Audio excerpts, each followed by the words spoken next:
ओम शांति। आज भगवान के महावाक्य कहो या कुदरत का संदेश कहो, मन मना भव रहना है। अर्थात अपने मन को एक बाप की याद में लगाना है, तो हम जीवन में सफलता मूर्त बन सकते हैं। तो चलो शुरुआत करते हैं सफलता पूर्वक जीवन जीने की, सफलता मूर्त बनने की, मन मनाभव रहने की। तो आज इससे संबंधित जो प्रश्न हैं वो हम लेते हैं। तो सबसे पहले मन मनाभव से संबंधित प्रश्न आ रहा है लक्ष्मी बहन का। लक्ष्मी बहन पूछते हैं कि जब सेकंड में मुक्ति और जीवन मुक्ति जनक की गाई गई है, तो हमें रोज इतना मुरली मंथन सुनना पड़ता है, आनंद भी आता है, लेकिन हमें कितना टाइम लगेगा?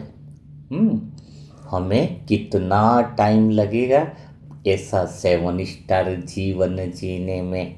हाँ, हमारा जीवन सुखमय हो जाए, हमारा जीवन आनंदमय हो जाए, तो 1 महीना लगेगा, 2 महीना, 3 महीना। हाँ, तो लक्ष्मी बहन जनक को सेकंड में जीवन मुक्ति मिली, तो आप भी इसी सेकंड में 7 स्टार जीवन, खुशी वाला, आनंद वाला, सफलता मूर्त, समर्थ, सार्थक जीवन जी सकते हैं इसी पल, इसी सेकंड। जैसे यहाँ पे तो 3 महीने बताते हैं ना, तो इसका कारण क्या है?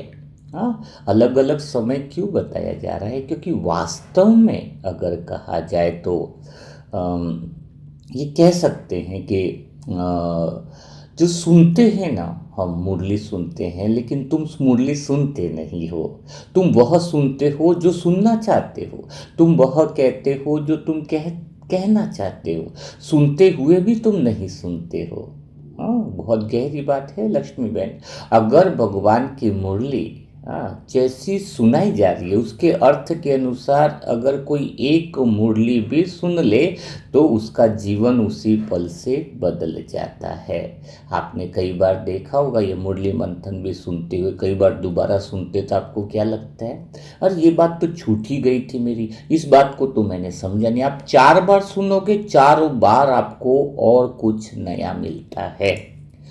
तो अब आप पूछ रहे होंगे कि हम तो डेली सुनते हैं, तो चलो अभी कुछ प्रैक्टिकल हम कर लेते हैं। अगर आप सुनते हो, अभी जो भी लोग भाई बहन सुन रहे हैं, हाँ, एक टास्क आपको अभी के अभी देते हैं। हाँ, कौन सा टास्क देते हैं कि अगर सच में तुम बहुत सुनते हो जो भगवान कहता है, तुम अपने अनुसार नहीं सुनते हो, तो समझ लो कि तुम्हारा जीवन जल्दी 7 स्टार बन जाएगा। हाँ, लेकिन हम सुनते कैसे हैं? हम अपना अर्थ निकालते हैं, हम शब्दों को हम अपनी तरफ से मान लेते हैं कि शब्द वैसा ही होगा। तो चलो अभी प्रैक्टिस कर लेते हैं। पूछो अपने आप से, सभी लोग पूछना कि आपने क्या अर्थ निकाला, है ना। चलो एक छोटी सी प्रैक्टिकल अभ्यास करवा देते हैं आपसे, ताकि हमें ये पता भी चले कि आप लोग कितना ध्यान से सुनते हो। उसी आधार पर आपका जीवन तुरंत बदलना शुरू हो जाता है। चलो एक ऐसी घटना बताते हैं आपको कि 10 मंजिल का, हाँ, 10 मंजिल की बहुत बड़ी बिल्डिंग है। ध्यान से सुनना। हाँ, क्योंकि आपको सुनते तो हो, लेकिन अपने अनुसार कैसे अर्थ निकालते हो वो अभी पता चलेगा आपको। कि एक बिल्डिंग है जिसमें 10 माले की बिल्डिंग है। उसमें छठे माले की बिल्डिंग पर 50-60 ब्रह्मा कुमारी बहनें रहती है। वो इतनी पवित्र कन्या है कि बिल्कुल तपस्या ही करती रहती। वो सबको ब्लेसिंग देती रहती है, सबको दुआएं देती रहती है। हाँ, हाँ, छठे माले की जो बिल्डिंग है उस पे ऐसी प्यारी बहनें रहती है। और 90 माले की बिल्डिंग पे 200, 400, 300, 400 लोग रहे हैं, लेकिन वो इतने बेकार है, शराबी है, दूसरे लोगों को कष्ट देना, दूसरे लोगों को परेशानी देना, तकलीफ देना, बस उनका काम ही है तकलीफ देना। हमेशा किसी न किसी को तकलीफ देते रहते हैं। करीबन 350-400 लोग हैं 8वें फ्लोर पे। 6ठे फ्लोर पे हैं 50-60 पवित्र बहन हैं। 8वें फ्लोर पर हैं 300-400 शराबी भाई या तकलीफ देने वाले। अब क्या होता है, बिल्डिंग में जबरदस्त आग लग जाती है। इतनी जबरदस्त आग लग जाती है, सुनना ध्यान से, बिल्डिंग में जबरदस्त आग लग जाती है और तुरंत ही एम्बुलेंस आती है और आग बुझाने का काम शुरू करती है, तुरंत ही। लेकिन एम्बुलेंस कहती है कि किसी एक बिल्डिंग की आग बुझाई जा सकती है, एक की। पहले बताओ, पहले कौन सी बुझानी है, जल्दी बताओ। 6ठे माले की बिल्डिंग की या 8वें माले की बिल्डिंग की आग बुझानी है? 6ठे वाले बिल्डिंग में 50-60 ब्रह्मा कुमारी बहनें हैं। 8वें में हैं कौन से? 300, 350, 400 भाई जो शराबी है, तकलीफ देने वाले। तो अब एम्बुलेंस ने बोल दिया कि कौन से एक में ही बुझेगी आग, एक में ही बुझेगी, या तो पहले पहले एक में बुझेगी। बताओ किस में बुझेगी? अब आप अपने अनुसार निर्णय लो। क्या चल रहा है आपके मन, क्या चल रहा है आपके मन?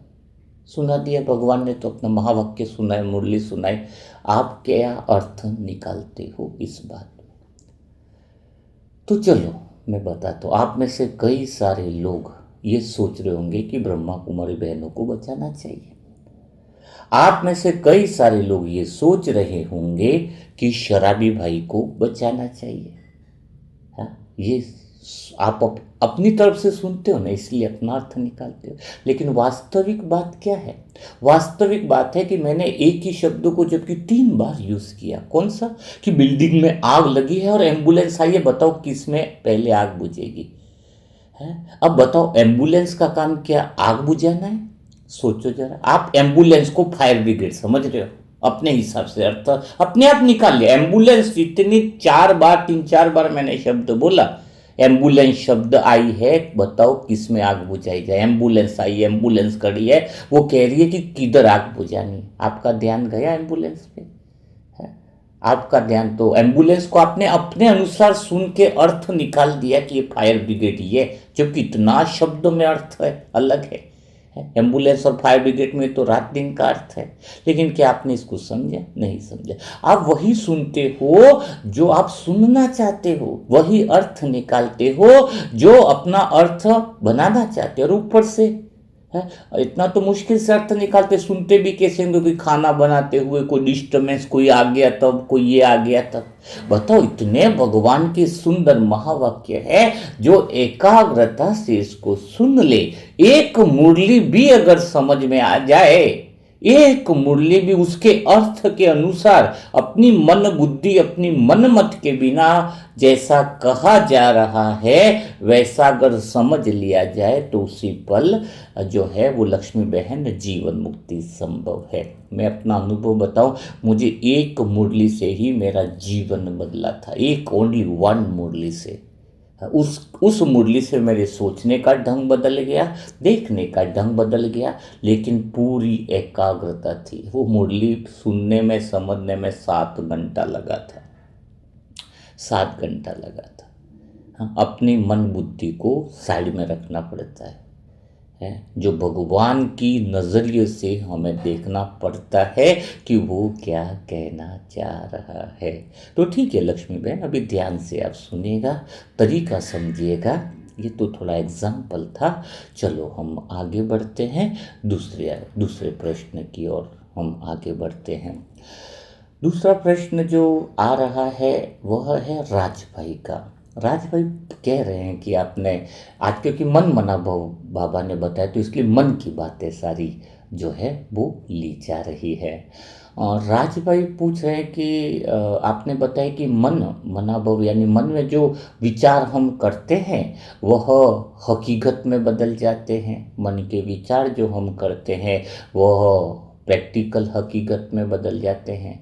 तो हमारे जीवन में कई सारे नुकसान हो जाते हैं, कई सारी उल्टी घटनाएं होती हैं। तो हमने तो कभी विचार ऐसे करे नहीं, हाँ, खुद के लिए तो ऐसे विचार करे नहीं ना कि हमारा नुकसान हो जाए, हमारा ये हो जाए। तो फिर वो विचार कैसे हकीकत में सामने आ रहे हैं? और आप तो कह रहे हो भाई जी कि जो विचार हकीकत में बदलते, और विचार के बिना तो कोई दृश्य आता नहीं है। हाँ, तो ठीक है राज भाई, आपको पता ही नहीं है कि आप अपने लिए भी विचार करते हो। हाँ, तभी वो घटनाएं हकीकत में आती है। ये प्रैक्टिकली बात है, इस पे बहुत लंबी चीज़ें करी। बाय चांस आपने एक घर में, अभी गर्मी का टाइम है, मटका लाए, मटके में आपके लाते ही पहले विचार निकले, कौन से निकले? ये तो आपने बहुत छोटा मटका ले आए। हाँ, इसमें तो बड़ा मटका लाना चाहिए था। परिवार में कोई सदस्य मटका लाया और आपने क्या किया कि ये तो छोटा ले आए, हाँ, बड़ा लाना चाहिए। आप डेफिनेट माना, मुश्किल से 15 दिन, महीना भी नहीं होगा, वो मटका फूटेगा, फूटेगा। क्योंकि आपने कुदरत को ये मैसेज किया, ये मटका नहीं चाहिए, बड़ा मटका मैसेज। मोबाइल में भी तो ये होता है, कोई मोबाइल पसंद नहीं है फिर भी ज़बरदस्ती रखा, वो मोबाइल जाने वाला होता है, वो मोबाइल 100% जाने वाला होता है। आप जाने अनजाने में खुद के लिए भी ऐसे विचार क्रिएट करते हो जो आपको जीवन में घटनाएं के रूप में सामने आने वाला है।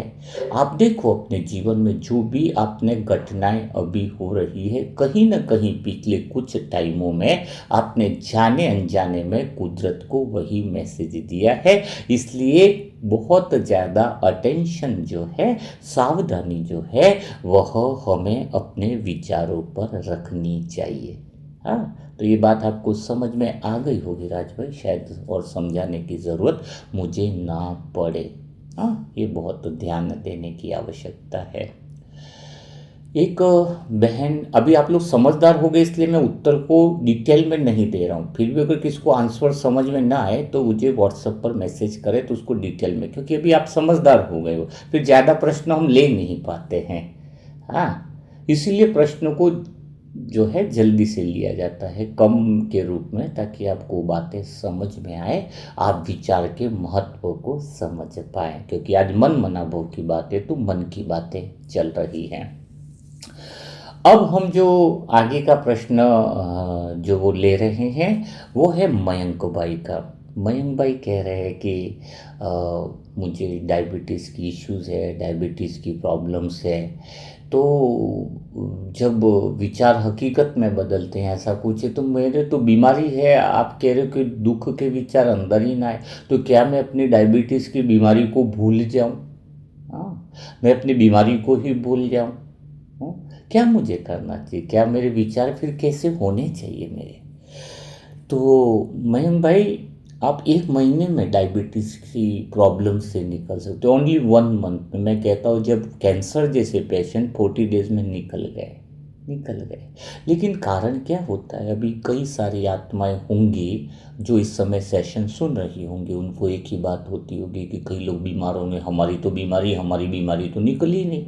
हाँ, तो वहाँ पर वो लोग आगे कुछ करते नहीं है, प्रश्न पूछने की हिम्मत नहीं रखते हैं कि मैं गलती कहाँ कर रहा हूँ। हाँ, वो पूछे तो जवाब। और हमारी आदत क्या है? हमारी आदत क्या है कि हम दुनिया में सीखने के लिए आए, हम किसी को सिखाने के लिए नहीं आए। इसलिए होके कुछ तो हम किसी को बताएंगे नहीं। हाँ, क्योंकि उत्तर जो मिलेगा वो फिर कड़ा मिलता है, सावधानी पूर्वक मिलता है ना। तो मयंक भाई, आपकी डायबिटीज़ है, आपको उसके बारे में सोचोगे तो डायबिटीज़ बढ़ जाएगी, बात तो बिल्कुल सही है। और डायबिटीज़ को भूले कैसे? शरीर में तो बीमारी है डायबिटीज़ की, दोनों बातें आती है। तो आपको करना क्या है, तरीका क्या है, विधि क्या है? जब आप अपनी सारी ऊर्जा डायबिटीज़ पे लगा दोगे, मुझे बीमारी है, बीमारी, आपका फोकस अगर डायबिटीज़ पे हो गया तो डायबिटीज़ बढ़ जाएगी, बहुत ज़्यादा बढ़ जाएगी, बीमारी बढ़ जाएगी आपकी। हाँ, क्योंकि आपकी सारी ऊर्जा उस बीमारी पर केंद्रित हो गई है। इसका अर्थ यह नहीं है कि आप बीमारी को भूल जाओ।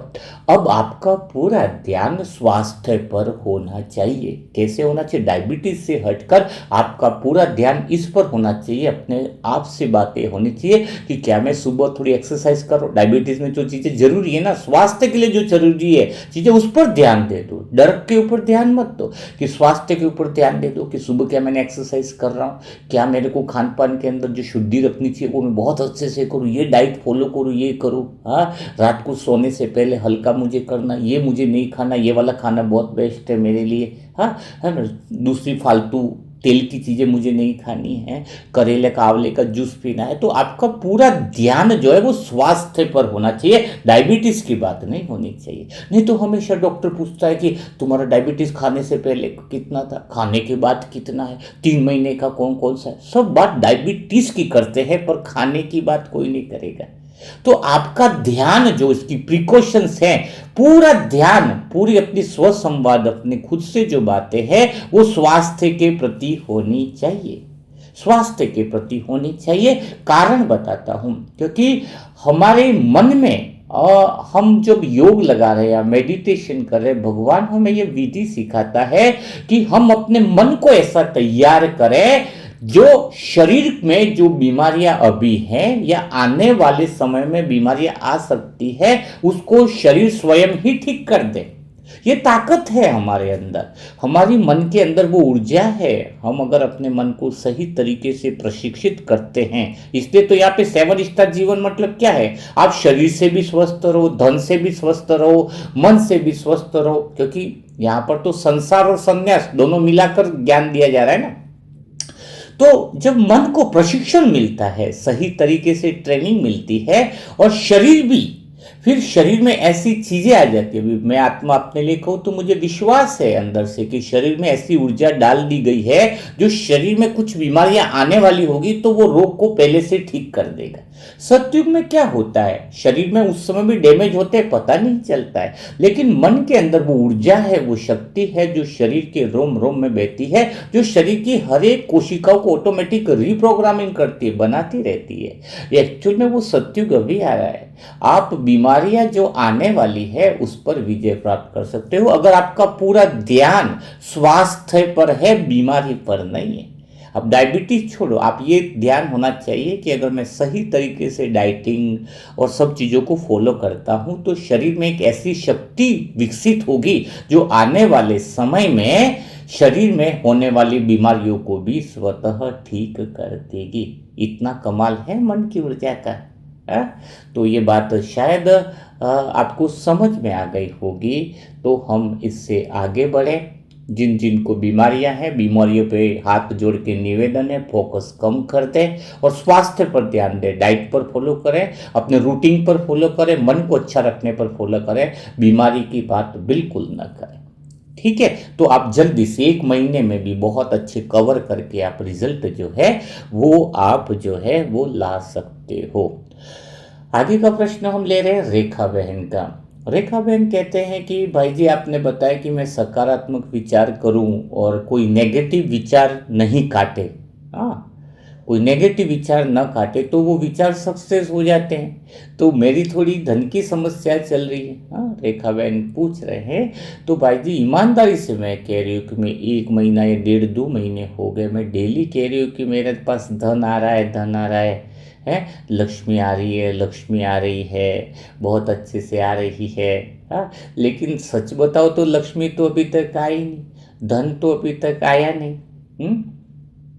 तो फिर क्या करूं? हाँ, और सच में कह रही हूँ कि मैंने ऐसे कोई विचार नेगेटिव नहीं किए, संशय वाले नहीं किए कि मेरे पास धन आएगा या नहीं आया तो शायद मेरे पास है भी या नहीं भी है। मैंने पूर्ण विश्वास के साथ काम किया है।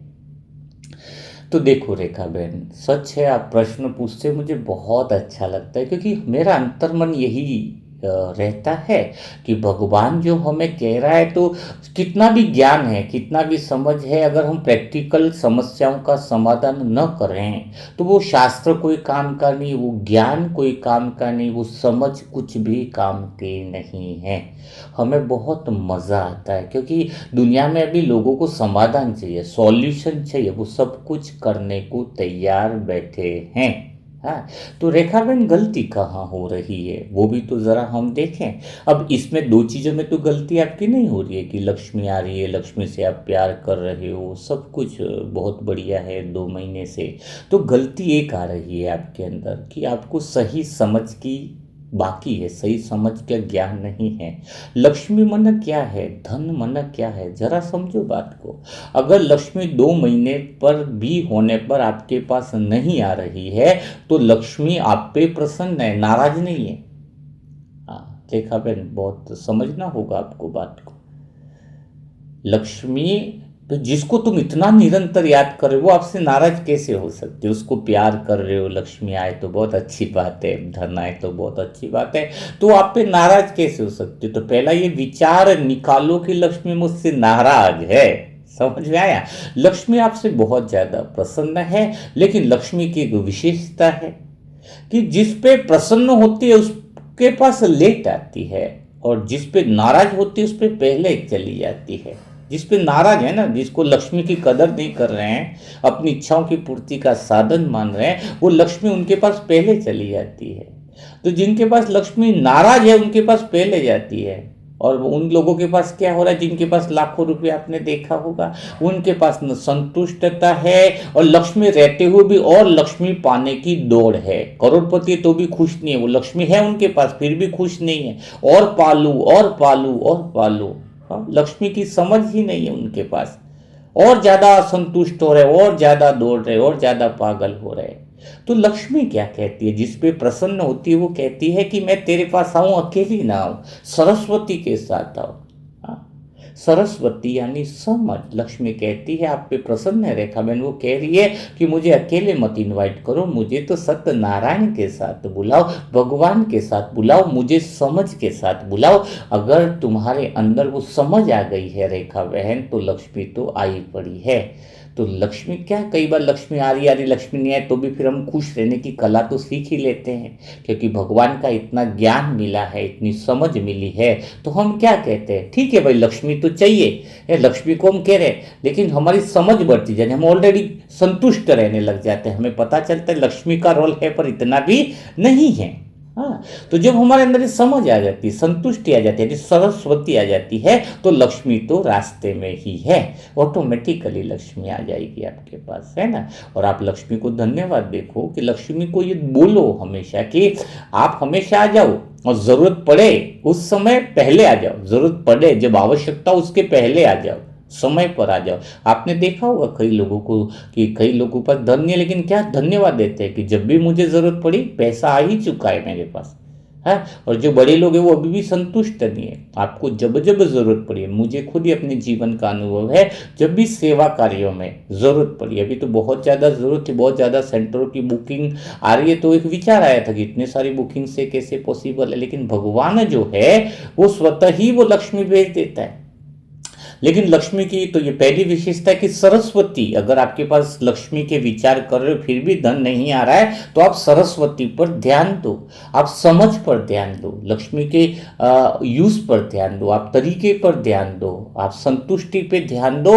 तो जैसे ही सरस्वती है तो लक्ष्मी तो रास्ते में है, वो आप पर वरदान लेकर आ रही है। और आप लक्ष्मी को डेली ये बोलो कि तू बहुत प्यारी है, और जब भी मुझे ज़रूरत पड़े उसके पहले ही बिना बुलाए आ जाना। और लक्ष्मी कहती है कि मैं नारायण के साथ आऊँगी, है तो नारायण को भी साथ में बुलाओ, तो दोनों का स्वागत है।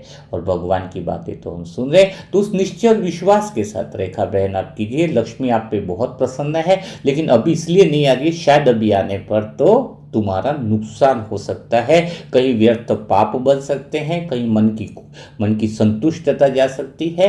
तो थोड़ा सा और ज्ञान और समझ को बढ़ाओ, समय पड़ने पर तुम्हारी लक्ष्मी जो है उसके पहले ही तुम्हारे पास हाजिर हो जाएगी। और दूसरी एक बात है लक्ष्मी की रेखा बहन की, कंजूस वाले को लक्ष्मी नहीं आती है।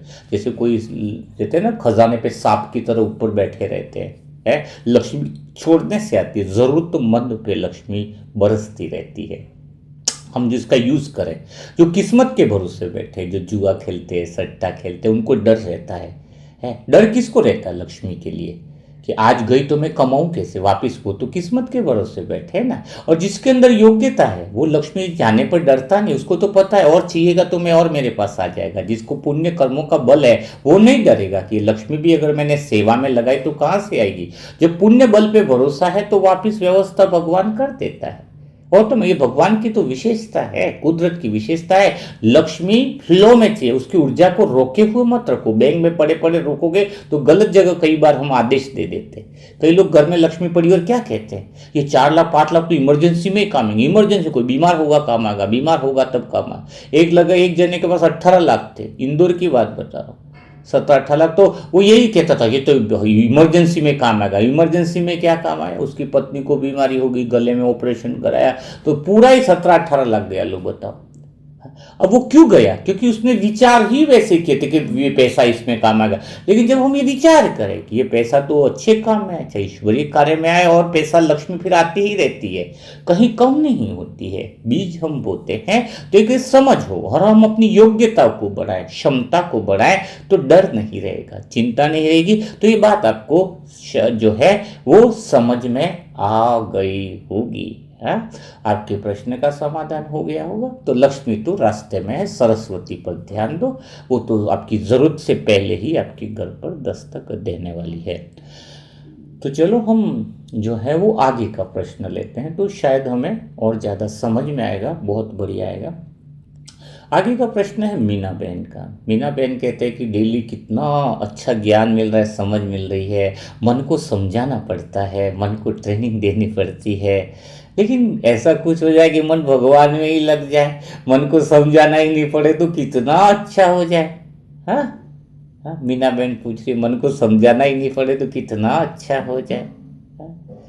अच्छा मीना बहन, तो मतलब आप चाहते हो, छुटकारा चाहते हो ये समझ से, ये ज्ञान से, मन को ट्रेनिंग देने से। हाँ, इसका कारण क्या है, क्योंकि आपने वही बताया ना कि अपने अपने अनुसार अर्थ निकाल देते हो आप। हाँ, मन के महत्व को नहीं समझे, आप मन को परेशानी मान करके बैठे हो। सबसे बड़ी बात जो आपकी बात से मुझे लगी है कि मन जल्दी भगवान में लग जाए, ये हो जाए, वो हो जाए, लेकिन मन जो है ना बहुत सुंदर चीज़ है। अच्छा चलो एक काम करते हैं, आपको मन को समझाने में अगर तकलीफ हो रही है तो मैं आपको एक इंजेक्शन लगाता हूँ बाय चांस, और उस इंजेक्शन में एक ऐसी विधि है जिसमें आपका मन जो है वो गायब हो जाएगा, सिर्फ आप बचोगे।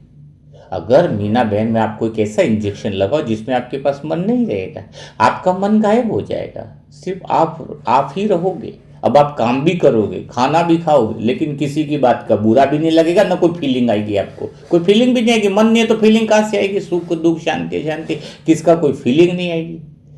तो क्या होगा, आप सिर्फ मशीन से ज्यादा नहीं कहलाओगे, सिर्फ मशीन कहलाओगे, और कुछ भी नहीं कहलाओगे आप। हाँ, मशीन ही तो कहलाओगे, और क्या रहेगा आपके अंदर। तो मन में तो वो शक्तियां हैं कि एक्चुअल में जो परिस्थिति आती हैं उसके बाद मन का विकास होता है, हम एक नई चीजें खोज कर सकते हैं, नई सृष्टि जो बन रही है, नई चीज की चेतना बढ़ रही है, वो परिस्थितियों के बाद ही तो आती है। एक्चुअल में तुम अगर एग्जाम हो, किसी बच्चे का एग्जाम हो, पूरी पढ़ाई करो और एग्जाम ही नहीं आए, तो पता कैसे चलेगा कि वो एग्जाम तो उसको आगे बढ़ाने के लिए आया है ना। तो ये परिस्थितियां कुछ है नहीं, इसको समस्या का नाम तुम दे देते, वो बड़ी प्रॉब्लम है। तो मन जो है वो तो उससे हम उच्चतम विकास कर सकते हैं। मन तो एक ऐसा साधन है, लेकिन तुम मन को प्रशिक्षित नहीं कर पा रहे हो, सही समझ नहीं दे पा रहे हो, तो मन और शरीर मिल करके क्या काम कर रहे हैं, गधे का काम कर रहे हैं, गधा जैसा ही तो काम कर रहे हैं। अगर मन जिसका प्रशिक्षित नहीं, वो पूरा दिन भागा दौड़ी कर रहा है, फिर भी सुख शांति नहीं है। अगर कोई मन और शरीर को और ज्यादा ट्रेनिंग कर दे तो ट्रैक्टर जैसा काम करेगा और स्पीड से दौड़ेगा, तेजी से विकास होगा। अगर मन को कोई और प्रशिक्षित करे तो हवाई जहाज की तरह आकाश में उड़ने का काम करेगा। तो अगर हमारे अंदर एक संभावना है कि हम इतना बड़ा काम कर सकते हैं इस मन के द्वारा, लेकिन मन तो बम की तरह है। ऐसा बम है कि अगर नकारात्मक शक्ति का यूज किया तो दूसरे को भी डुबाएगा, हमें भी डुबा देगा। ऐसा बम है, फेंकेंगे तो वही रिजल्ट हमारे पास आ रहे हैं। तो जरूरत क्या है, जरूरत किस बात की है कि हम अपने मन में जो अनुभव करने वाला मन है, जिससे हम बहुत सुंदर अनुभव कर सकते हैं, तो मन के महत्व को हमें समझना चाहिए। जब हम मन के महत्व को समझेंगे तो हम दुनिया में, हमारे पास एक अवसर रहता है कि हम बहुत बड़ा विकास कर सकते, आगे बढ़ सकते हैं, है ना। तो इसलिए मन की शक्ति को पहचानो, मन के महत्व को पहचानो, तो जीवन बहुत सुंदर बन सकता है, मन बहुत सहज बन सकता है। तो समझ गए होंगे आप, है ना मीना बहन, इसका आंसर समझ गए होंगे। अब बात आती है आगे के प्रश्न की। आगे का जो प्रश्न है वह है माहिरा बहन, सॉरी, है, कौन बहन है ये, माहिरा बहन। माहिरा बहन कहती है कि अ, मुझे जो है वो यह सीखना है। सीखना मुझे क्या है कि भगवान से बातें कैसे करते हैं। माहिरा बहन, आप कह रहे कि मन मनावो यानी भगवान से बातें कैसे करते हैं, यह आपको सीखना है माहिरा बहन। तो बहुत अच्छी बात है, आपको भगवान से बातें करना आती है या नहीं आती है। आपने बताया मैं 3 साल से ज्ञान में चल रही हूँ। बहुत अच्छी बात, खुशी इस बात की है माहिरा बहन कि आपने पूछा। कई लोगों के अंदर तो अहंकार इतना होता है कि वो पूछ ही नहीं पाते हैं कि हमें भगवान से बातें कैसे करनी है, क्योंकि वो अपनी तरफ से अर्थ निकाल कर बैठे हैं ना कि हमें तो भगवान को दिन भर की बातें सुनानी है, भगवान को हमें ये कहना है, हमें तो भगवान को ज्ञान के आधार पर बात करनी है। हाँ, वही बातें लेकर के बैठे हैं, लेकिन पूछने को तैयार नहीं है। तो मुझे तो खुशी हुई माहिरा बहन कि आपने पूछा बिना अहंकार के। 3-4 साल हो गए और आपको ज्ञान की समझ है, योग भी कर रहे, फिर भी आप पूछ रहे हो। तो चलो इसका जवाब देते हैं कि भगवान से बातें कैसे की जाती है। भगवान से बातें अगर वास्तव में तुम घंटों घंटों करना चाहते हो मायरा बहन, बहुत ध्यान से सुनना है आपको, इस बात को समझना होगा आपको कि अगर भगवान से तुम बातें करना चाहते हो तो एक ही काम पहले करना पड़ेगा, वरना आप ज्ञान में 50 साल हो जाओ चाहे 60 साल हो जाओ, हाँ, कोई ज्ञान में हो जाओगे तो भी आप भगवान से बातचीत नहीं कर पाओगे। पहले बात करना क्या होता है उसको सीखना होगा माहिरा बहन, है ना। अब अगर मैं आपसे पूछता हूँ, बहुत ध्यान से सुनना इस बात को, मैं अगर आपसे पूछता हूँ कि आपने अभी जो उम्र है, इस तो मुझे पता नहीं, आपने मेंशन नहीं किए, अभी तक जीवन में सबसे ज़्यादा बातें किससे करी है। पहले अगर भगवान से बात करने से पहले सीखना जरूरी होता है। कोई लोग सीधी बातें चालू कर देते, बाबा सब्जी बने, बाबा ये किया वो किया वही, या फिर आकाश तारे चंद्रमा से ऊपर उड़ रहे। आज तक उड़े नहीं, भले 80-90 साल हो गए, कोई उड़ा नहीं, गया नहीं। हाँ, कमेंट्री 6 बजे डेली करते हैं। ये बातें हैं क्या भगवान ने, ये तो मंत्र ही हो गया। तो चलो पहले हम बातों की बात निकली है तो बात की बात करते हैं माहिरा बहन कि जीवन में सबसे ज्यादा बातें आपने किससे करी है। क्या आप बता सकते हो। अगर आप बोलोगे कि आपने अपनी माँ से बातें करी तो आपके तुरंत प्रश्न आएगा आपके अंदर, माँ से तो बातें करी पर सबसे ज्यादा तो नहीं करी होंगी, थोड़ी देर हो जाती। बोलोगे पिता से बातें करी, बोले पिता से भी जब पैसा चाहिए, खर्चा पानी चाहिए, तभी ज्यादा बातचीत हुई होगी। दोस्तों से, दोस्तों में भी कोई स्पेशल कोई नहीं, ठीक ठाक बात हुई होगी। टीचर से, वो भी इतनी ज्यादा बातें नहीं। तो बताओ ना माहिरा बहन, किससे बातें करी आपने सबसे ज्यादा जीवन में। भगवान से तो बातें बाद में करें, पहले पता तो चले कि बात होती क्या है। तो सबसे ज्यादा जो बात करी है आपने वो अपने आप से करी है। हाँ, सबसे ज्यादा अगर इंसान ने अगर किसी से बात करी है इस दुनिया में तो वह स्वयं से बातचीत करी है। और भगवान कहता है मुझसे बात करना तब तक संभव नहीं है जब तक तुम खुद से बात करना नहीं सीखते हो। स्पष्ट लाइन, स्वचिंतन, स्वयं से बातें करना, अंतर्मुखी होना। भगवान ने पहले तो बोला ही नहीं कि मुझसे बात करो, पहले बोलता है कि स्वयं से बात करना सीखो। अब तुम सबसे ज्यादा कि इंसान स्वयं से बात करता है, लेकिन प्रॉब्लम क्या है माहिरा बहन, सबसे बड़ी दिक्कत समझो। अगर आपको कोई गाली दे दे, बुरा बोले, आप उसको तुरंत रोक देते, टोक देते हो उसको, तूने कि भाई मेरे को ऐसा कैसे बोला। हाँ, कोई थोड़ा सा भी बोल दे तो उसको रोक देते हो आप। लेकिन आप खुद से बातें करते हो, वो खुद से उल्टी बातें करते हो, तब तो मन को नहीं रोकते आप। हाँ, कितनी बार हम खुद से गलत बातें कर रहे हैं और वही विचार जो हैं वो प्रैक्टिकल में समर्थ हो रहे हैं। वो ही तो विचार समर्थ हो रहे हैं, हम खुद से कितनी बातें करते। एक इंसान चल रहा है, कल ही तो बात है, वो उसके विचार ये थे कि मैं तो गरीब रहूंगा, मैं ये रहूंगा, तो वो मैं तो कभी धन आता ही नहीं मेरे पास, मैं तो बिल्कुल गरीब हूँ, मेरे पास तो कुछ है ही नहीं। अभी बताओ, उसी इंसान को कोई बाहर चलने वाला अगर कह दे कि तू भिखारी है तो कितना बुरा लगेगा उस इंसान को। भिखारी के जब वो खुद को डेली कह रहा है मेरे पास तो धन नहीं, मेरे पास तो ये नहीं, खुद को भिखारी बहुत बार बोल रहा है, उसका कोई नहीं है। दूसरा लोग भिखारी बोल देगा तो भिखारी है तो गुस्सा आ जाएगा, और खुद को बोल रहा है वो कि मैं भिखारी हूं, धन नहीं है मेरा, ये नहीं है वो है। कोई बीमार है हल्का सा, और हम खुद को 10 बार बोल रहे हैं मैं बीमार हूं, ये हूं। कोई दूसरा व्यक्ति बार बार बोले तू तो बीमार जा रहा है, या कोई उदासी जा रहा है, कोई बोलेगा मैं तो खुश नहीं रहता, कोई किसी को बोले तो हे मनुष्य इधर आ, तो खुद उदास है तो मनुष्य तो हुआ, उसको बोलेंगे मनुष्य तो कितना बुरा लगेगा। और खुद को मनुष्य कह रहे हैं, वो क्या करे बताओ, ये तो कह रहे हैं खुद उदास है, अच्छा नहीं लग रहा, कुछ भी मन नहीं लगता, ये नहीं करता। तो सबसे पहले बहुत ज्यादा इंपॉर्टेंट चीज है समझने की कि स्वयं से बात करने का तरीका नहीं आएगा तब तक आप नहीं करोगे ठीक। स्वयं से बात करने में हमें देखना होगा। साक्षी का अर्थ यह नहीं है, साक्षी का अर्थ है कि मेरे मन में कौन से गलत विचार जन्म ले रहे हैं, कौन से उल्टे फुल्टे विचार जन्म ले रहे हैं, कौन से ऐसे विचार हैं जो तकलीफ दे रहे हैं। जब हमें समझ में आए, मतलब दिशा देना मतलब अर्थ क्या है कि हम ऐसे खुद के लिए अच्छे शब्दों का इस्तेमाल तो करें ना, चुनाव खुद के लिए अच्छा करें ना। खुद से अच्छी बात करना ना आए तब तक, क्योंकि खुद से अच्छे से बात करना क्यों नहीं।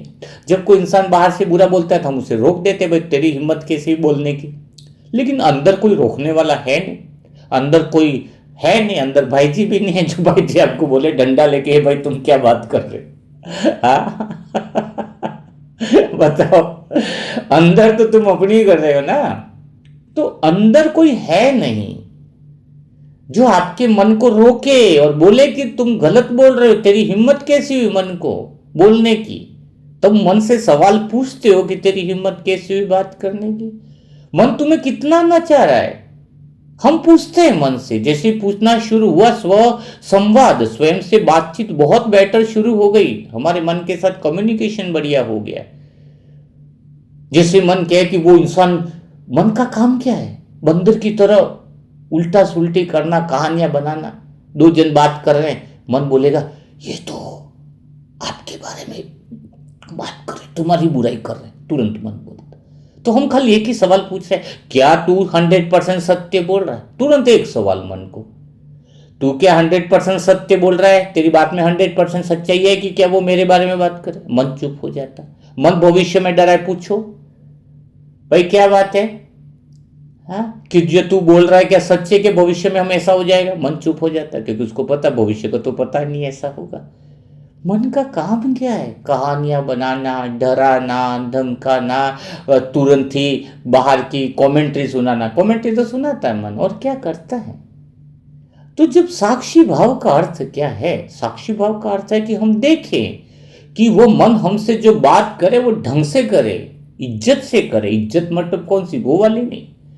वो विचारों को हम जन्म दें। हम पहले अपने आप से देखें कि हम कौन से विचारों को दुनिया में हकीकत में बनना देखना चाह रहे हैं। कौन से विचार ऐसे हो जो हमारे जीवन में सुंदरता का महल निर्माण करे। हम क्या चाहते हैं, हम वो विचार करें। हम अपने आप से बातचीत करने का तरीका जिसको आ जाएगा, स्वयं से ढंग से बातचीत करने का तरीका जिसको आ जाएगा, वो भगवान के प्रेम में मगन हो जाएगा, भगवान के प्रेम में डूब जाएगा। और जल्दी से टाइम वेस्ट मत करना। आत्मा की यात्रा ऐप डाउनलोड नहीं करिए तो कर लेना, क्योंकि वहां पर 2-2 घंटे के जल्दी सेशंस अपलोड होने वाले। कुछ चीज़ें बाकी रह गई है, वीडियो सेक्शन तो चालू हो ही गया है। हाँ, वहां पर आपको डिटेल्स में सारी बातें मिलेंगी, क्योंकि आपको पूरी तरीके से तैयार करना है भगवान से बातचीत। लेकिन वहां पर अपनी तरफ से नहीं। 20 साल से ज्ञान में बात छोड़ो। कोई लोग कहते हैं अमृत वेला नहीं करना, अमृत वेला शुरू करो भाई जी। अरे सच बताओ अंदर की बात, अमृत वेला तो तब शुरू करें जब खुद से बातचीत करने का पहले तरीका हम बताएंगे आपको, विशेष विधि जो भगवान ने हमें इतने सालों के अनुभव के द्वारा जो टचिंग करी है। पहले खुद से बात करना तो सीखो, टोकना तो सीखो मन को कि तू गलत बोल रहा है, यहां पर कौन सा सही है कौन सा गलत है, इतना पहचानना तो सीखो। स्वयं से बातचीत करने का तरीका जिसको आ जाएगा वो जीवन में 7 स्टार जीवन जीने लगेगा, क्योंकि सत्य के केंद्र पर पहुंचने का पहला मार्ग है खुद से ढंग से बातचीत समझ के साथ करना, तो भगवान से बातचीत संभव है। तो माहिरा बहन, आपने पूछा है, तो इतना डिटेल्स में नहीं दिया है आपको क्योंकि सभी लोगों के प्रश्न लिए जाएंगे, लेकिन यहाँ पर इन उत्तरों को डिटेल में देखने के लिए, समझने के लिए आत्मा की यात्रा ऐप डाउनलोड करके उन वीडियो को देखना होगा, जो जल्दी से आपको एक एक विषय पर स्वयं से बातचीत का लगभग 2 से 3 घंटे के सेशन रहेंगे।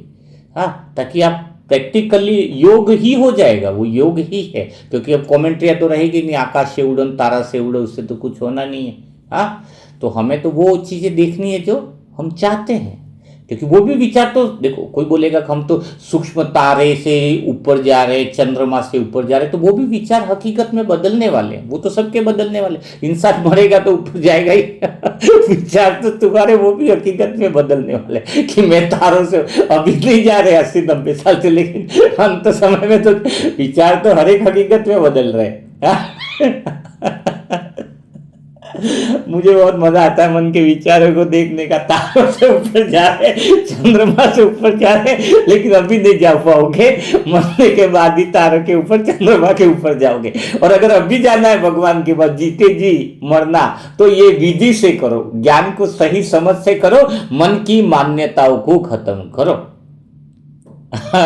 क्या करो? जो झूठा समझ के बैठे, जो गलत समझ करके बैठे हैं, उसको, क्योंकि विचार तो हकीकत में बदलते हैं, जो भी विचार करो वो तो हकीकत में क्या है, बदलते ही है।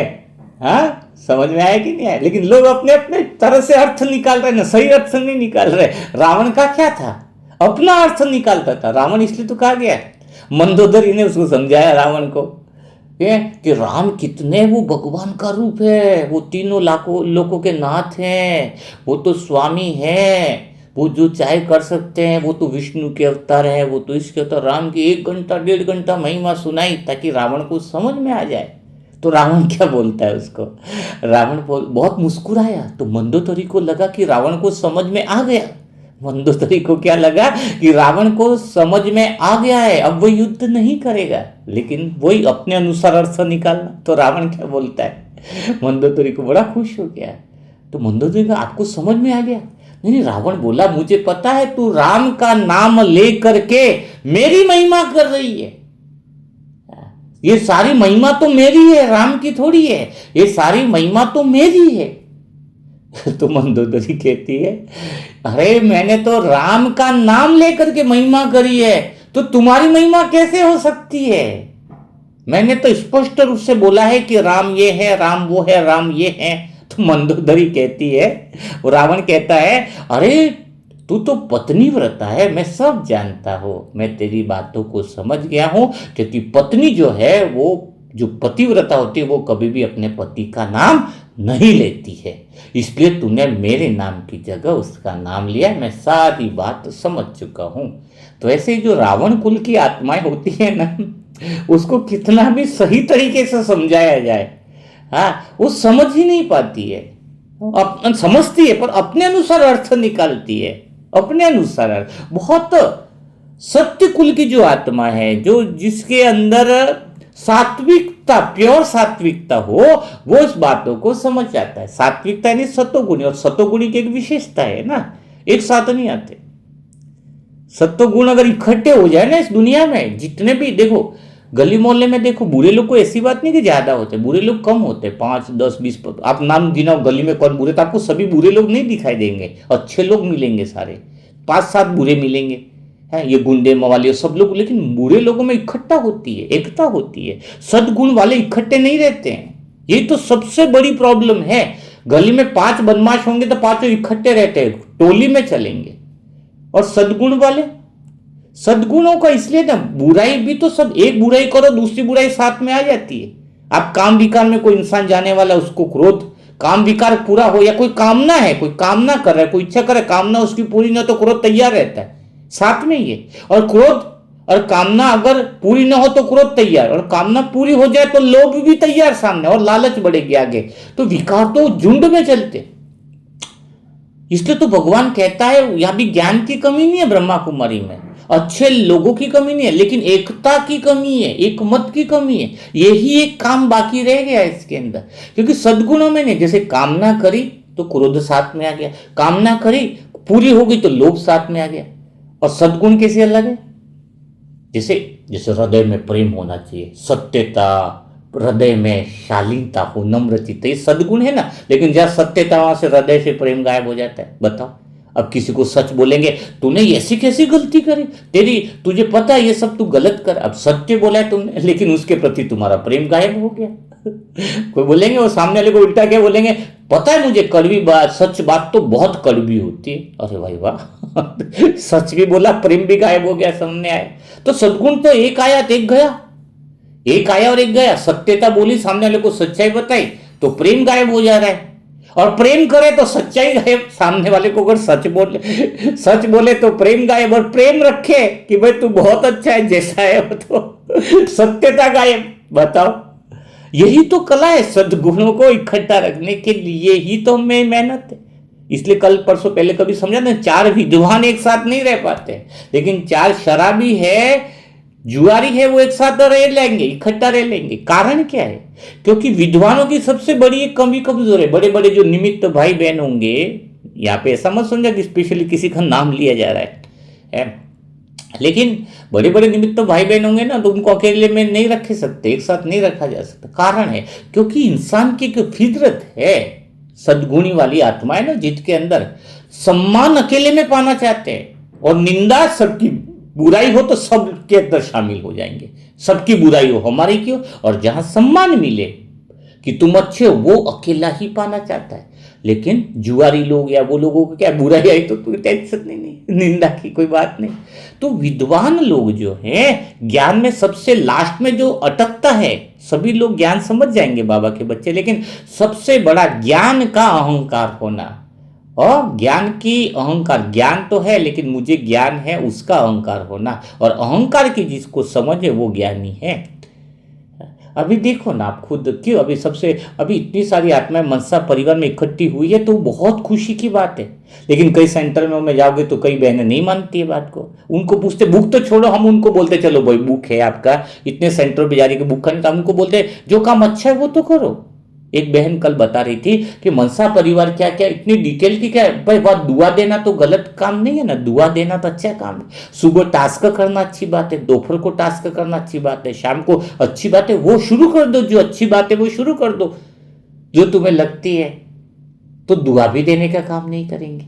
भगवान ने तो सबसे, भाई कोई बीमार है अभी, वो रविकांत भाई जिसको हमने मुक्ति दिलाई, क्या उसको पीड़ा से मुक्ति दिलाना अच्छा काम नहीं है? तो फिर ऐसे अच्छे काम में भी सभी लोग इकट्ठे क्यों नहीं रह पा रहे? बताओ।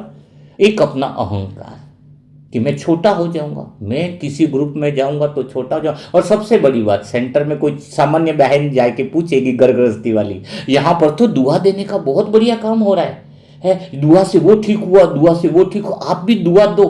लेकिन वो नहीं जुड़ेंगी, कारण ये तो आश्रम में आने वाली बहन है, वो जुड़े, उसमें मैं कैसे जुड़ जाऊं, मैं तो ऊंचे। ये अहंकार, सिर्फ अहंकार ही है जो विद्वानों को एकाग्र, वो जानते सच क्या है, वो जानते सारा। इसलिए मैं थोड़ा एग्जाम्पल दे रहा हूं कि हम सबके बीच में एक ही चीज बची है, विद्वान इकट्ठा, सम्मान और अहंकार, कि हमें पद चाहिए, पोजीशन चाहिए, ये चाहिए। और इसलिए तो हमने यहाँ पे किसी का पद नहीं रखा। समझ रहे बात को? क्या नहीं रखा? हाँ, कि कोई है ही नहीं, चेहरा मेरा भी पता नहीं, देह से किसका संबंध नहीं, आत्मा और परमात्मा का मेल है, ताकि हम सब इकट्ठे हो सके, किसी के अंदर अहंकार न रहे, किसी के, तभी तो इतना सारा परिवार चल रहा है, क्योंकि देह नहीं है। कई लोग पूछते तुम दिखते क्यों नहीं? नहीं दिखता इसलिए क्योंकि सब लोग इकट्ठे रह सके। कौन लिख रहा है, कौन कर रहा है, किसको अहंकार ही नहीं है अपने, इसलिए हम इकट्ठे हैं, इसलिए नहीं दिखता हूं। दिख जाऊंगा तो फिर वो बात है, कौन सा सेंटर, फिर वो बड़ी बहन ने, वो दूसरी बहन, ये सब क्या हो जाएगा? भगवान ने हमें संदेश दिया है, हमारा सबका काम है इकट्ठे रहना, सबकी एक मत रखना, और भगवान से सबका बुद्धि लगे। खुद का, दूसरे का बुद्धि हमारे में फंसे, वो सबसे बड़ा पाप है। सबसे बड़ा पाप क्या है? कि दूसरों की बुद्धि हमारे में फंसे। चलो, बात तो समझ में आ गई होगी। तो विद्वान लोग, हाँ, तो हमें सतगुणी सारे गुणों को इकट्ठा रखने की कला सीखनी है। पूरे परिवार में एकता बनी रहे, हम सब एक अच्छा काम करें, संगठन में बने रहने की कला जब हम करेंगे तो भगवान बड़ा प्रसन्न होता है। चलो हम आगे का प्रश्न लेते हैं। आगे का जो प्रश्न है वो रश्मि बहन का है। रश्मि बहन कहते हैं कि सुख दुख आ रहे हैं भाई जी, आप बार बार बताते हो मन मनाबव रहना है, सुख दुख से पार जाना है।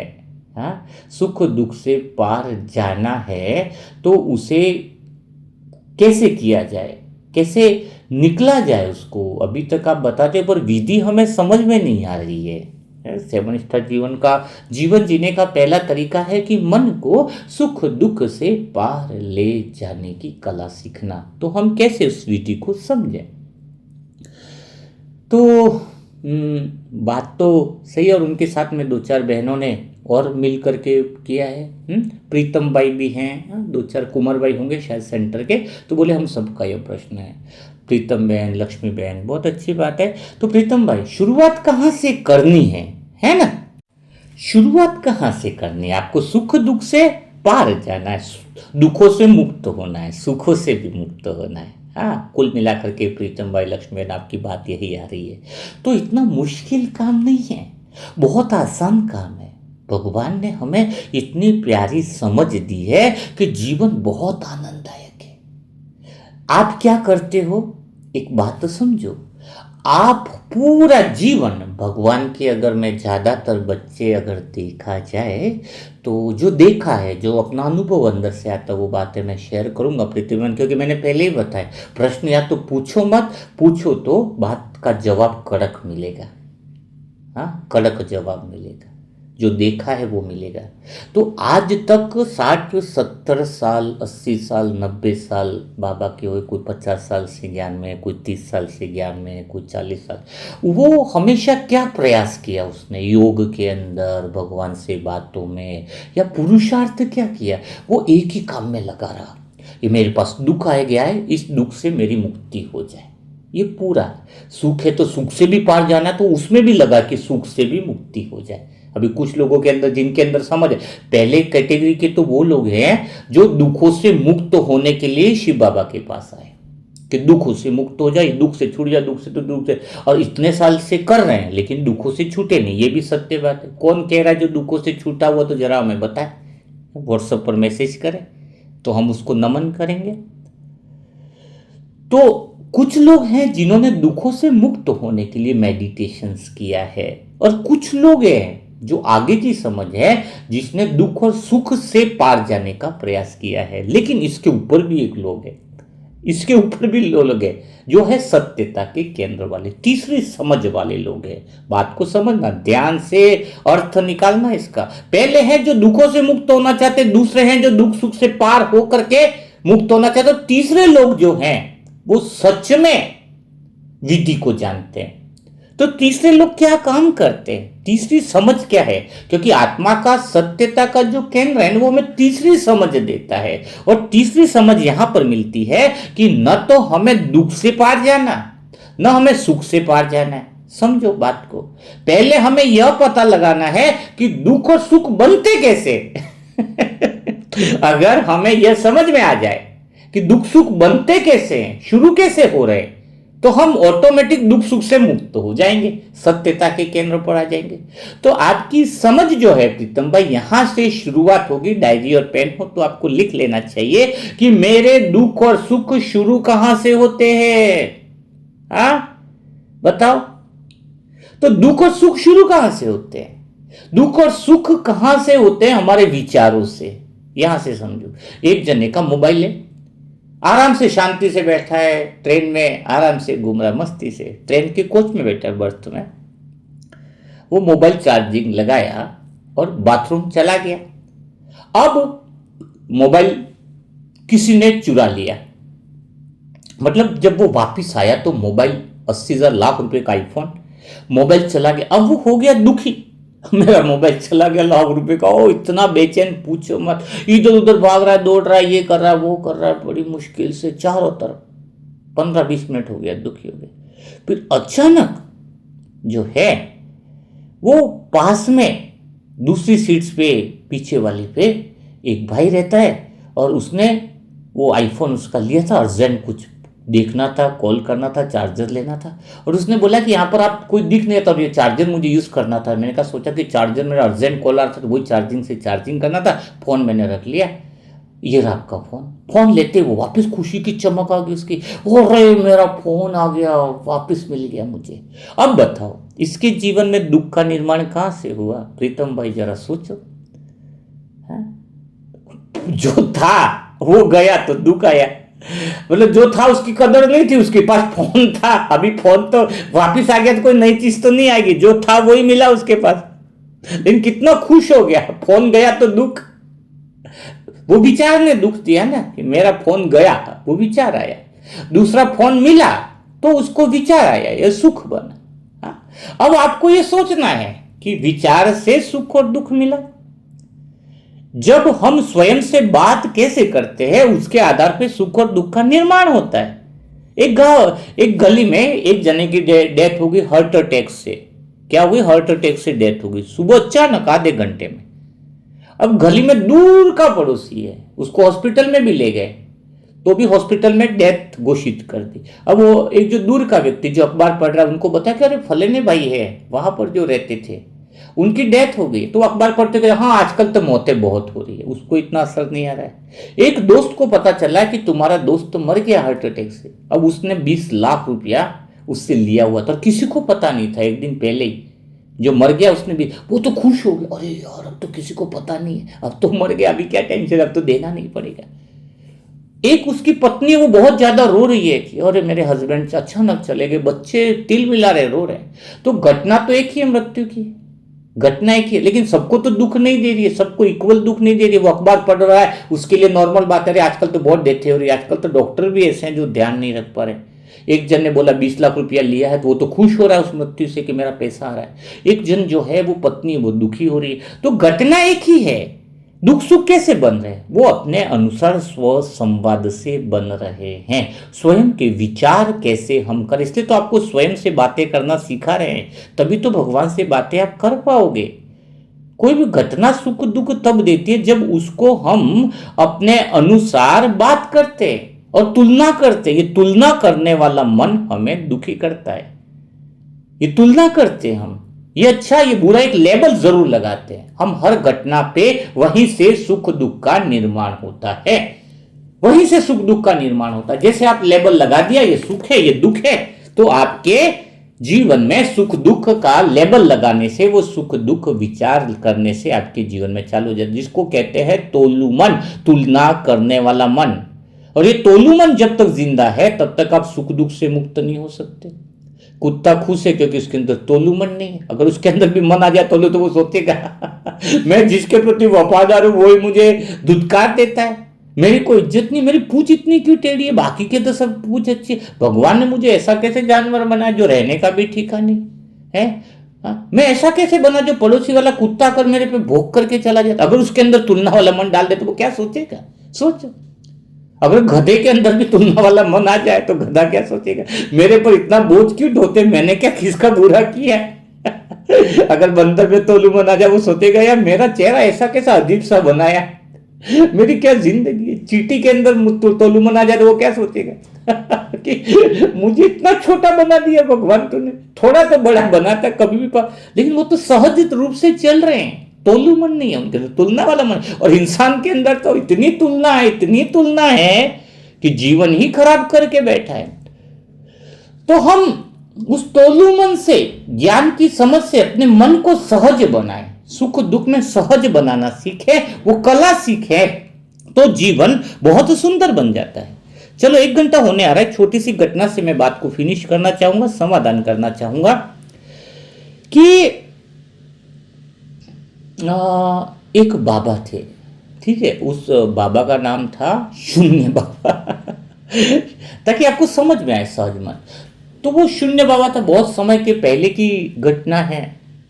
हाँ, अब उनका एक लड़का भी था। तो उस समय जिसके पास ज्यादा घोड़े होते थे उसको लखपति माना जाता, वही दौलत मानी जाती थी, घोड़ों का ही सब कुछ चलता था। वो लेकिन ऐसे बाबा थे कि हर परिस्थिति में उनको कोई फर्क नहीं पड़ता, न सुख का न दुख का कोई फर्क नहीं पड़ता, वो हमेशा स्थिर रहते थे, इसलिए इनका नाम था शून्य बाबा। ठीक है। अब क्या होता है, एक ही उनके पास एक ही घोड़ा, बाकी सबके पास तो बहुत सारे घोड़े थे। तो उनका घोड़ा चला गया, जंगल में गया तो वापस नहीं आया। तो पूरे गांव वाले उनके पास दुख मनाने के लिए आए कि बाबा जी आपके साथ तो बहुत बुरा हुआ, दुख हुआ कि आपका एक ही घोड़ा था वो भी चला गया।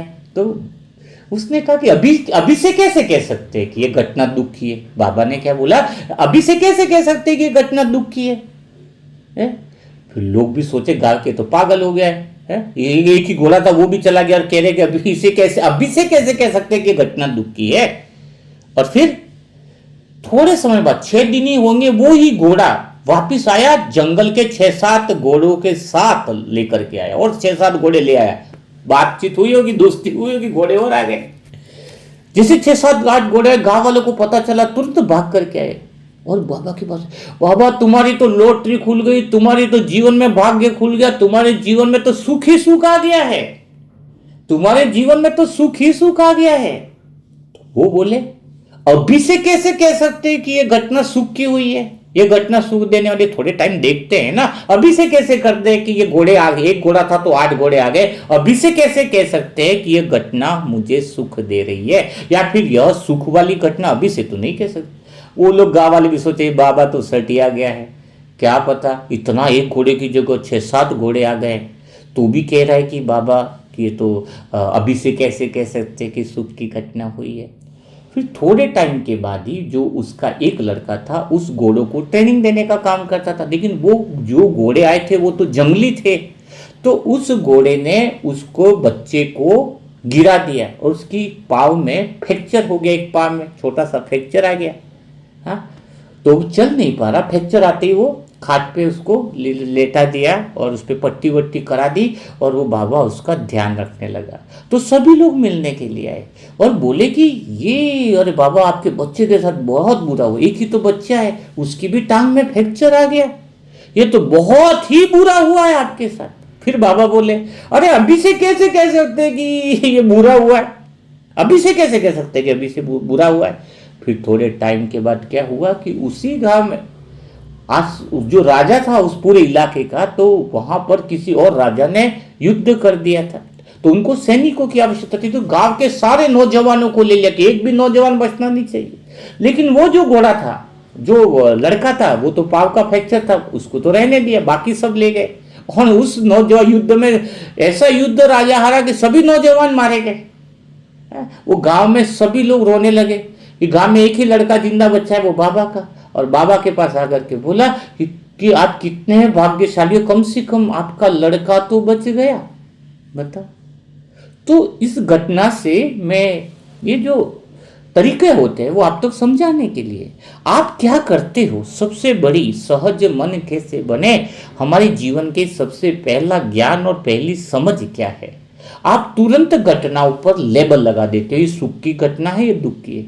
अरे इंतजार तो करें, है, क्योंकि वो सब कुछ बदल जाता है। आप देखो जीवन में जो 5 साल पहले कोई घटना लग रही थी तो आपको याद आएगा वो इतनी बड़ी घटना नहीं है जितनी आप सोचते हो, इतना प्रतिक्रिया देने की कोई जरूरत नहीं है। आप अगर थोड़ा सा रुकना सीख लोगे तो आपको सत्यता समझ में आएगी और आप सत्यता के केंद्र पर रहने लग जाओगे, सत्यता के केंद्र पर रहने लग जाओगे। लो बताओ, हाँ, सत्यता के केंद्र पर रहने लग जाओगे। तो ये घटनाएं, अब जब हम सोचते हैं घटना पर लेबल लगाते हैं तो प्रॉब्लम शुरू हो जाती है।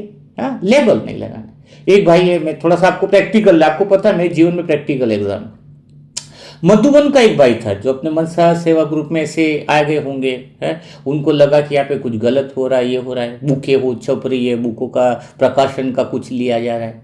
तो तुरंत ऐसा, तो माउंट आबू से भी मेरे पास बड़े भाई तो है, फोन आया था एक जने का। तो अब वो घटना देखे तो हम तुरंत बोले कि तो घटना दुख की है, नहीं, हम तुरंत कैसे कह सकते। अब वो जो दूसरे भाई का फोन आया, बोले क्या है बुक का, और बुक कौन सी लिखी जा रही। मैंने कहा हम तो कल्याण का काम कर रहे हैं, हम तो ज्ञान देने का काम करें। तो उस भाई ने बोला कौन सी बुक है, हमें देखनी है, आत्मा संबंधी की विद्या दे दी। और वो भाई मधुबन का वो बुक पढ़ी बुक पढ़ने के बाद कहता है कि सच्चा ज्ञान तो यही है। तो घटना जो पहले लग रही थी कि कौन है, तो जो विरोध भी आए उसके पीछे भी कल्याण।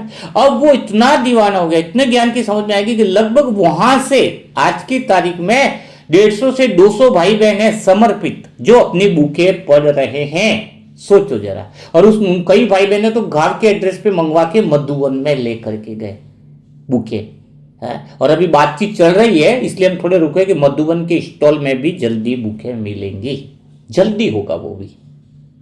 हमारे सपने, हमारे विचार तो सहज ही सफलता के रूप, क्योंकि ज्ञान में जहां सत्यता है, समझ है, खाली हमें वेट करना होता है। अगर सेंटर कोई जा रहे हो, आप बुके दे रहे हो, दीदी ने मना किया तो कल्याण है, वेट करो। कैसे कह सकते हो कि घटना बुरी है, घटना अच्छी है? बात तो पता चल गई ना उनको कि है। बाद में वो लोगों को जैसे ही आगे से पता चलेगा कि ये तो सच्चा ज्ञान है, तो सब लेंगे।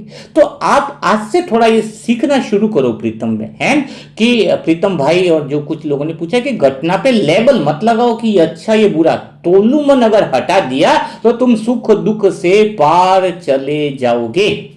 जीवन में यही कला आपको सिखाई जा रही है। तो चलो 1 घंटा हो गया है, जितने लोगों के प्रश्न लेने थे वो सारे ले लिए गए हैं।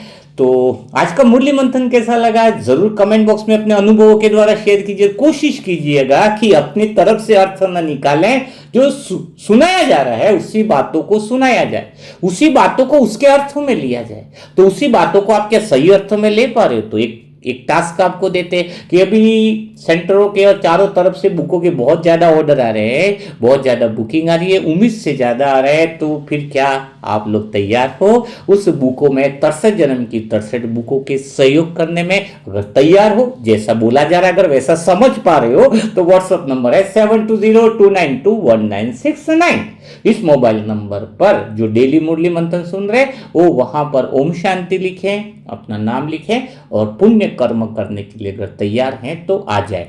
लेकिन जैसा बोला जा रहा है वैसा समझ पाओगे तो अपना अर्थ निकालोगे तो फिर तो कभी पुण्य कमा नहीं पाओगे। क्योंकि ये न काम मेरे लिए हो रहा है न किसी और के लिए, और ये भगवान का काम है और विश्व परिवर्तन के लिए हो रहा है ना। कल भी हमने 2-4 सेंटरों पे बुके रवाना कर दी है। बहुत अच्छा कटनी सेंटर पे गया है, काफ़ी सारे जो चीज़ें पे हैं वो जा रहे। एक बासंदा जिला है, बासना करके, उधर भी गया है। तो इस तरीके से जा रहे हैं। तो हमें बस ये समझना होगा। हाँ, और दो गीता पाठशाला पे भी शुरू हुआ, गीता पाठशाला वाले भी ले सकते हैं ना बुक है निःशुल्क। आप ये भी बता सकते हैं। अच्छा, इसके साथ में ये भी है, गीता पाठशाला वाले के लिए भी बुक्स दी जाएगी निःशुल्क। वो भी एक तरह से हमें क्लियर बताएं कि कौन सी जगह पर है और क्या करना। और हार्ड कॉपी जो खरीदना चाहते हैं उसके लिए भी मोबाइल नंबर है 7202921969। इस पर हार्ड कॉपी आप जो है वो खरीद सकते हैं। और आत्मा की यात्रा ऐप जरूर डाउनलोड कर लें। कमेंट बॉक्स के फर्स्ट लिंक पर इसका लिंक दिया गया है, डिस्क्रिप्शन बॉक्स में भी दिया गया है, जहां पर आप अच्छे वीडियो सुन पाओगे। तो कल मुलाकात करेंगे ऐसे दिल छू जाने वाले नए मुरली मंथन के साथ, नए अनुभवों के साथ। तब तक सहज मन रहने वाले, सुख दुख से पार रहने वाली आत्माओं को मेरा शत शत नमन। ओम शांति, ओम शांति, ओम शांति।